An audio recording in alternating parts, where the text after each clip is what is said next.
दिल्लीमध्ये जे भाजपने जाहीर केलं होतं की 2500 रुपये आम्ही लाडक्या बहिणींना देऊ, मग दिल्लीमधल्या लाडक्या बहिणी आणि महाराष्ट्रामधल्या लाडक्या बहिणींमध्ये नेमका फरक काय आहे? 2100 होत असेल आणि 2500 नसेल होत, ते अर्थमंत्र्यांनी आम्हाला समजून सांगितलं पाहिजे की दिल्लीमधल्या लाडक्या बहिणी आणि महाराष्ट्रातल्या लाडक्या बहिणींमधला भाजपसाठी काय फरक आहे, काय अंतर आहे.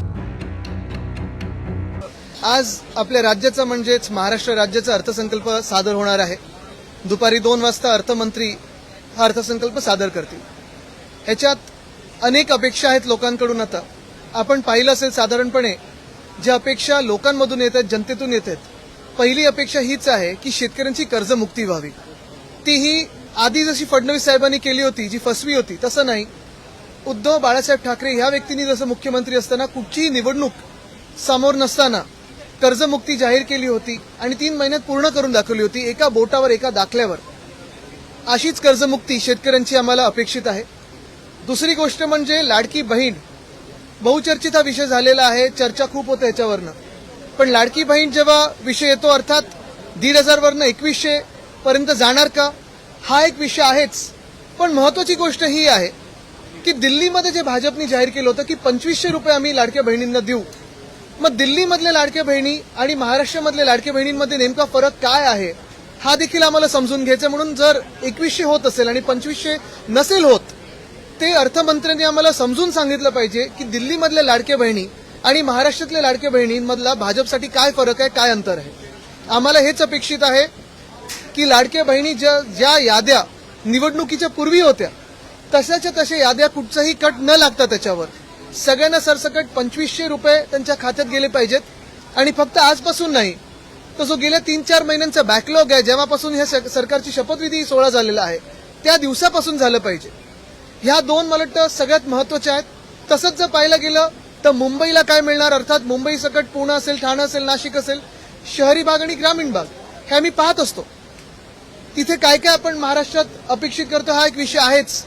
पण मुंबईसारख्या शहरामध्ये, ज्या मुंबईला केंद्र सरकारमधून काही मिळालं नाही, केंद्र सरकारच्या अर्थसंकल्पातून काही मिळालं नाही, जसं महाराष्ट्राला पण काही मिळालं नाही, पण ह्या मुंबईसाठी ज्याची राज्य सरकारची ह्या मुंबईकडे थकबाकी 16,000 कोटी आहे, ती थकबाकी आज रद्द होणार का? ते सगळे पैसे मुंबई महानगरपालिकेला देण्यात येणार का? हा देखील एक सवाल आहे. कारण एका बाजूला आपण पाहतोय ज्या साखर कारखान्यांना, राजकीय लोकांच्या, त्यांच्या आजूबाजूच्या राजकीय नेत्यांच्या साखर कारखान्यांना हजारो कोटी आहेत द्यायला, मग मुंबईसारख्या शहराला जी थकबाकी असून राज्य सरकारची आहे, ती का नाही पूर्ण करतायत? मुंबईला जे देणं लागतं राज्य सरकार, मुंबई महानगरपालिकेला देणं लागतं, ते का नाही देऊ शकत राज्य सरकार? हा देखील एक प्रश्न उपस्थित होतोच.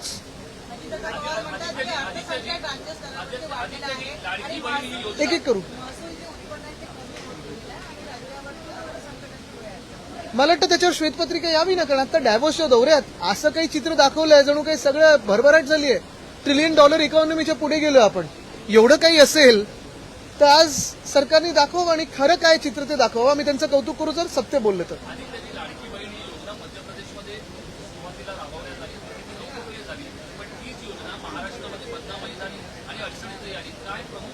मी तुम्हाला एक सांगतो की आधी पण सांगितलं होतं की हे सरकार महानगरपालिका, नगरपालिकेच्या निवडणुकीनंतर भाजपा ही लाडकी बहीण योजना बंद करेल. पण माझी अपेक्षा वेगळी आहे. मी सगळ्यात काही चांगलं पाहतो आणि आता संधी ही आहे की भाजपाने एका ठिकाणी आश्वासन दिलंय की आम्ही 2500 करू दिल्लीमध्ये, मग महाराष्ट्रात का नाही 2500 आपल्या लाडक्या बहिणींना मिळालं पाहिजे. आदित्यजी, बेकायदेशीर वक्तव्य करण्यासंदर्भात, प्रतिबंध करण्यासंदर्भातला कायदा आहे तो अधिक मजबूत करावा, यासाठी सरकार नवं विधेयक आणू पाहते. याबाबतची जाहिरात देखील आज सरकारने केली. कसं बघता? नक्कीच कोरटकर, सोलापूरकर यांच्यावर लावावा तो कायदा.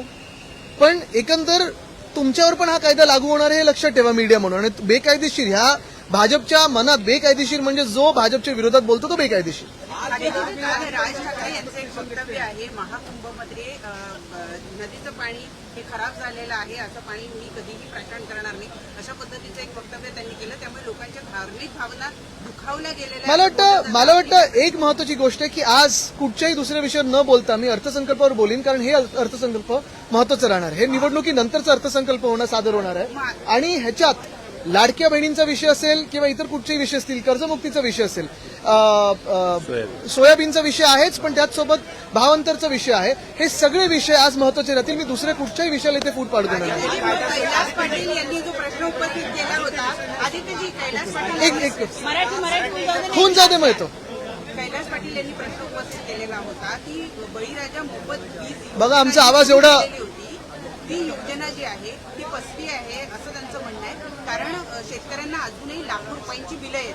त्यांनी नुसतं म्हणून नाही दाखवलंय, त्यांनी ते बिल दाखवलंय ज्याच्यात आता आधी 0 रकमेचं बिल होतं, आता त्याच्यात बिल यायला लागलंय. आणि हेच आम्ही सांगतोय की भाजपचं सरकार, हे जे महायुतीचं सरकार, ते महाझुटीचं सरकार आहे. कारण हे खोटं बोलून निवडणुका ईसीच्या म्हणजे इलेक्शन कमिशनच्या आशीर्वादाने जिंकलेल्या आहेत.